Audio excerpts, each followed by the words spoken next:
अस्सलाम वालेकुम जी। Fundamental of physics Saturday Resnick Walker का 10th एडिशन है, चैप्टर 5 है, फोर्स ऑन द मोशन 1। आपके पास 2 फिग दी गई हैं, पार्ट ए, पार्ट बी के कांसेप्ट से। इसमें छोटा मैथ्स है, बड़ा मैथ्स है, ए और बी। अब एफ ए लग रही है, फिर ऑर्डर चेंज कर दिया, ये बड़ा मैथ्स कर दिया, ये छोटा मैथ्स कर दिया है।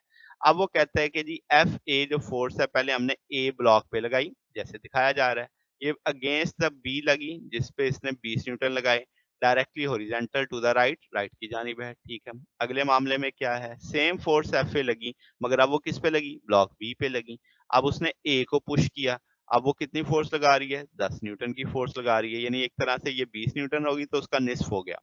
अब वो कहता है कंबाइंड मास इन दोनों का 12 केजी है, इसका भी और इनका भी सेम ही है। What is the magnitude of their acceleration in A, यानी फिग ए और बी के अंदर, और फोर्स हमने बतानी है एफ ए के लिहाज से।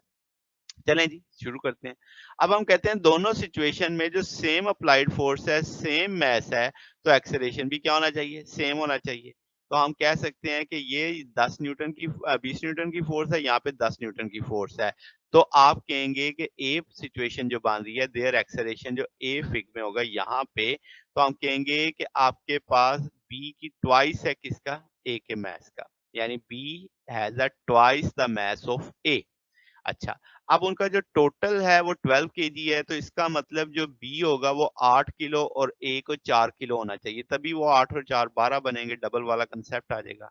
तो अगर हम फिग को देखें तो पहले सिचुएशन में 20 न्यूटन की फोर्स लग रही है और मास कितने का है शुरू में, अब जिस पे लग रही है बी का 8 किलो है, तो ये M1 से गुजरती फोर्स जो 1 ए ने लगानी है बी पे, वो अब आपके पास 8 केजी है, तो 2.5 मीटर एक्सेलरेशन आ जाएगा। अब आप उल्टा देख लें, यहाँ से अगर हम इसको देख लें, तो 10 न्यूटन की फोर्स है और 4 केजी का मास है, तो 2.5 एक्सेलरेशन आ जाएगा।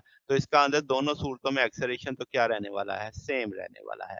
फिर आपके पास फोर्स मांगी जा रही है एफ ए 12 और टोटल एक्सेलरेशन है 30 न्यूटन आ गया, तो आप देख सकते हैं कि दोनों का सम 30 न्यूटन आ रहा है। तो ये जनाब हमारे पास सिचुएशन है। अगर आपको इसमें कोई बात पूछनी हो, डाउट हो, तो नीचे कमेंट्स में पूछ सकते हैं। वीडियो अच्छी लगी हो तो वीडियो को लाइक कीजिएगा, दोस्तों के साथ शेयर कीजिएगा, चैनल को सब्सक्राइब कर दीजिएगा। अब तक के लिए इतना ही, बाकी इंशाल्लाह हम नेक्स्ट देखेंगे। ओके, अल्लाह हाफ़िज़।